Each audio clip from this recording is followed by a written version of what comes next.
അതൊക്കെ പോലീസ് അന്വേഷിക്കുന്ന കേസല്ലേ? പോലീസ് അന്വേഷിച്ച് ഉത്തരം പറയട്ടെ.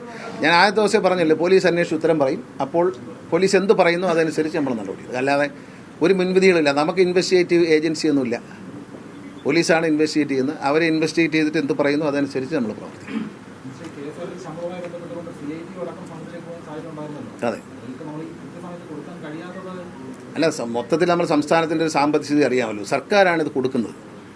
അപ്പോൾ അതിൻ്റെതായ ബുദ്ധിമുട്ടുകളുണ്ട്. ഖജനാവിൽ പൈസ എല്ലാവർക്കും കൊടുത്തു കഴിഞ്ഞാൽ ലോൺ എല്ലാവർക്കും ശമ്പളം കൊടുക്കണം. അഡീഷണലായിട്ട് KSRTC ജീവനക്കാർക്ക് ശമ്പളം കൊടുക്കണം. അപ്പോൾ അത് പരമാവധി 10-ാം തീയതി കൊടുക്കണമെന്നാണ് കോടതി പറഞ്ഞത്. എന്നാലും പലപ്പോഴും അത്രയും ഫണ്ട് ആയി വരുമ്പോഴേക്കും താമസിക്കുന്നു. അതുകൊണ്ടാണ് വരുന്നത്. കാരണം 10-70 കോടി രൂപ വേണം. ചെറിയ പൈസയല്ല. 2 ഗഡുക്കളായിട്ട് കൂടുമ്പോൾ 70 കോടിയോളം വരും.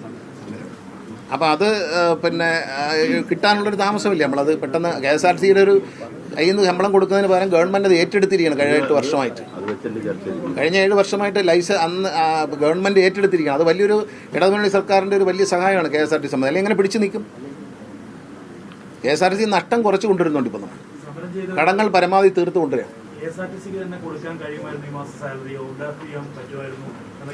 ഇല്ല, അതൊക്കെ വെറുതെ പറയുന്നതാണ്. ഈ ഓവർ ഡ്രാഫ്റ്റ് കിട്ടില്ലെന്ന് അവർക്ക് അറിയാം. കാരണം കഴിഞ്ഞ 31-ാം തീയതി മുഖ്യമന്ത്രി നേരിട്ട് ഇടപെട്ടിട്ടാണ് റിസർവ് ബാങ്കിൻ്റെ ബാൻ മാറി കിട്ടുന്നത്.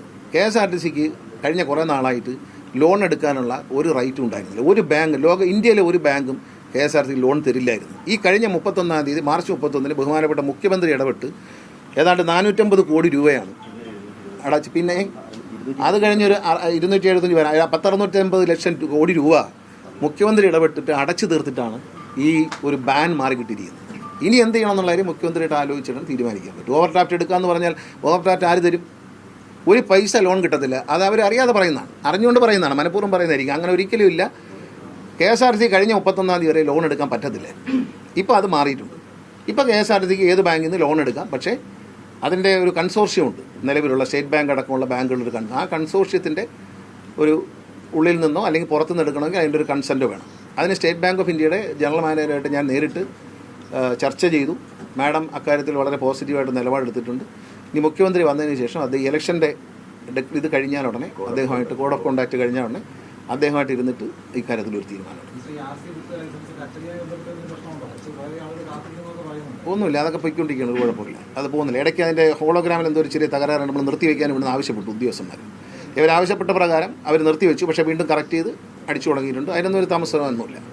അതൊക്കെ കറക്റ്റായിട്ട് കിട്ടും. ആ പ്രശ്നമൊക്കെ പരിഹരിച്ചിട്ടുണ്ട്.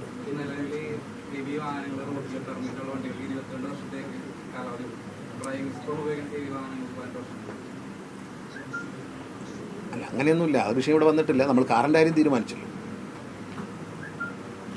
സ്ക്രാപ്പിംഗ് പോളിസി ഇന്ത്യ ഗവൺമെൻറ് ഉണ്ട്. അതനുസരിച്ച് ഇപ്പോൾ സ്ക്രാപ്പിംഗ് തുടങ്ങും. KSRTC തന്നെ അത് ഏറ്റെടുക്കാനുള്ള പരിപാടിയിലാണ്. KSRTCക്ക് ഒരു അഡീഷണൽ വരുമാനമാകാൻ വേണ്ടി സ്ക്രാപ്പിൻ്റെ പരിപാടി KSRTC ചർച്ചകൾ നടത്തുകയാണ്. ഇന്ത്യ ഗവൺമെൻറ് ഒരു ഇന്ത്യൻ റെയിൽവേയുമായി ചേർന്നിട്ടുള്ളൊരു സംവിധാനം. അത് CMD അതിൻ്റെ ചർച്ചയിലാണ്. അത് ഞാൻ ചർച്ച ചെയ്തിട്ടുണ്ട്. ഓടിച്ചിട്ടുണ്ട്. ബ്രേക്കും ക്ലച്ചൊക്കെ വേണം.